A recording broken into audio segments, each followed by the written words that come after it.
If alcohol was a communicable disease, like H1N1, a national emergency would be declared. And perhaps we would get comments like this: all the family violence you can see, all those poor babies and young kids that are being bashed. How long is this country going to allow this kind of thing to continue? It's an issue that's been under the carpet, and maybe it's time it was brought out into the open. So this is the Herald on Sunday, 21st of March this year, said by Alistair Burry, talking about the pee epidemic. Alcohol is 50 times as big as pee. And I would like to suggest that if alcohol was a new drug, a national crisis would be declared. Now, of course, consumerism is as old as civilization itself. As soon as human groups got unyoked from spending 6 to 8 hours a day trying to find food, people started purchasing and consuming in excess of their basic needs. And that's just part of human nature, if you like, and the kind of environments that we've created. The issue is that alcohol is no ordinary commodity, and secondly, the presence of business corporations. Corporation, an ingenious device for obtaining profit without individual responsibility.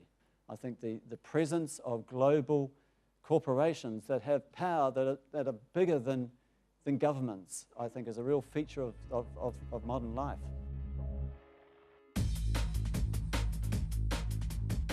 The alcohol industry actively markets alcohol to young people. So youth, 15 through 24, is a nearly perfect market for the alcohol industry.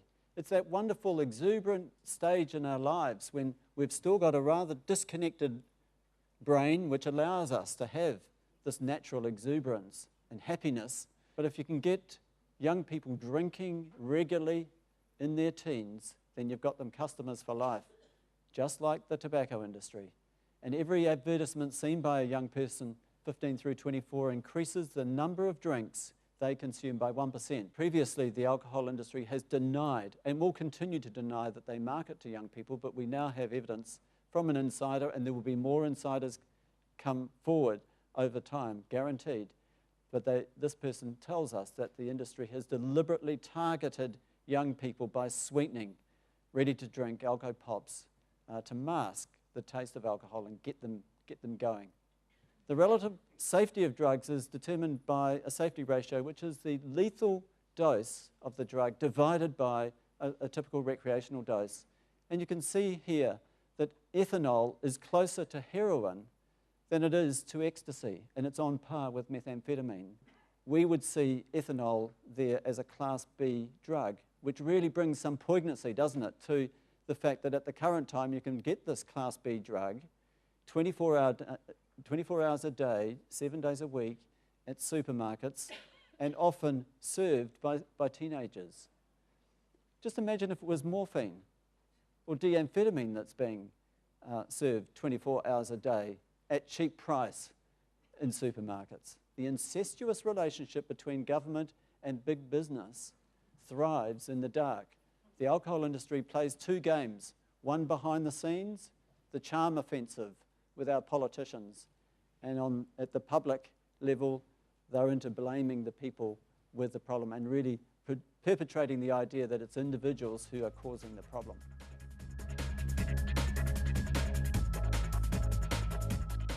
If we really do want a safer and healthier society, we need to find a new middle ground between these two extremes. The excessive commercialization of alcohol, which is where we are at the current time, and at the other extreme is prohibition. The 5+ solution then are these things. We've got to raise alcohol prices, raise the purchase age, reduce alcohol accessibility, reduce marketing and advertising, increase drink driving countermeasures, plus increase treatment opportunities for heavy drinkers. There is a robust relationship between the price of alcohol and how much is drunk in a population. And more recently, 112 studies were put through a meta-analysis, and price came through as the easiest thing that a government can do, the easiest and most effective thing that a government can do to decrease alcohol-related problems in a society. We need to introduce a minimum price per unit of alcohol. The purpose of that is to reduce harmful drinking. We need that as a foundation to stop the immense discounting that can occur in some outlets. We've got to raise the purchase age, and Kip Kipri has done the work and showed that there have been 430 tragedies on the road, 15 to 19-year-old, since the purchase age was dropped. Currently, the alcohol industry spends $200,000 a day normalising and maintaining the heavy drinking culture. And what are they spending this on? They're spending it on using young women to market alcohol to young men. This is sort of 13 through 30-year-olds, or maybe even more than 30-year-olds, distracting the boys from the task at hand since 1889. And equally using pretty young women to market alcohol to women, young women, 13 through 30. Pursue your day drinks. Pursue your night drinks. It's Friday night, time to light the fuse. Librarian by day, Bacardi by night.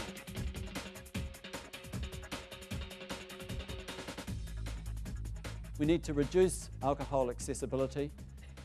Around outlets, we need to return supermarkets and convenience stores to being alcohol-free, and many of us in this room can remember what it was like going to a supermarket and not being confronted at every sort of point around the supermarket with a Class B drug.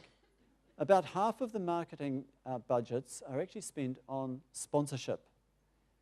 And the one big sponsorship deal in New Zealand is really around Mighty All Blacks. And this is 1989, Stand By New Zealand's finest. You can see down in the corner there, the Lion Nathan Steinlager brand.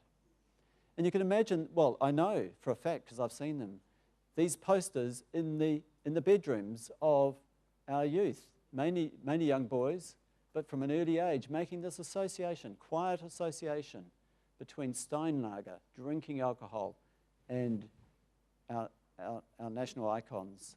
We're suggesting a French version of the Loire et Vin, a New Zealand version of the French Loire et Vin, which is their strategy around control and getting better control over advertising and marketing. So no alcohol promotion permitted through television, radio, cinema, billboard, or internet. Just ban it all. No alcohol promotion permitted through sponsorship of sport or cultural events, just like tobacco. Limited advertising around information on the product only, no selling of values or lifestyle, and fourthly and importantly, marketing of alcohol at youth being strictly prohibited.